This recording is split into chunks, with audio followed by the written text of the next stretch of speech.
நான்வெஜ்ஜில் மட்டும்தான் வந்து கோலா உருண்டை செய்யணுமா என்ன? இந்த மாதிரி சுரக்காய் இருந்தால் கூட கோலா உருண்டை ரொம்ப டேஸ்ட்டாக செய்யலாம். ஸ்கூல் விட்டு வர பிள்ளைங்களுக்கு ஈவினிங் ஸ்நாக்ஸாக செஞ்சு கொடுங்க, ரொம்ப விரும்பி சாப்பிடுவாங்க.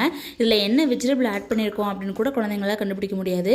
அதுக்கு வந்து இந்த மாதிரி சுரக்காயை வந்து நல்லா தோல் சீவிட்டு இந்த மாதிரி நல்லா துருவி அதில் இருக்க வாட்டர் கண்டென்ட் ஃபுல்லாக வந்து ஒரு துணி வச்சோ இல்லைனா கையிலேயே நல்லா வந்து அழுத்தி புழிஞ்சு எடுத்து வச்சுக்கலாம். அதுக்கப்புறம் வந்து 2 ஸ்பூன் கடலை மாவு, 2 ஸ்பூன் அரிசி மாவு, 1 ஸ்பூன் சோம்பு பவுட்ரு, அதுக்கப்புறம் ஒரே ஒரு வரமிளகாய் இல்லைனா பச்சை மிளகாய் கட் பண்ணி ஆட் பண்ணிக்கோங்க.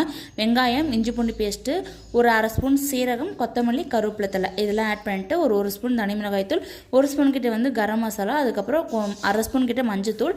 நான் வந்து எள்ளு வந்து ஆட் பண்ணிக்கிறேன். இது வேணும்னா ஆட் பண்ணிக்கலாம், இல்லைனா ஸ்கிப் பண்ணிக்கலாம். அதுக்கப்புறம் தேவையான சால்ட் ஆட் பண்ணி நல்லா வந்து மிக்ஸ் பண்ணி எடுத்துக்கலாம். அதுக்கப்புறம் எண்ணெய் சூடானதுக்கப்புறம் எண்ணெயை வந்து ஸ்லோ ஃப்ளேமில் வச்சுட்டு 2 சைடும் நல்லா திருப்பி போட்டு வேக விடுங்க. ஏன்னா மேலே வந்து அந்த கலர் வந்து வந்துடும், உள்ளே வந்து வேகாது. ஸோ நல்லா வேக வச்சு எடுங்க. So eat healthy, stay healthy.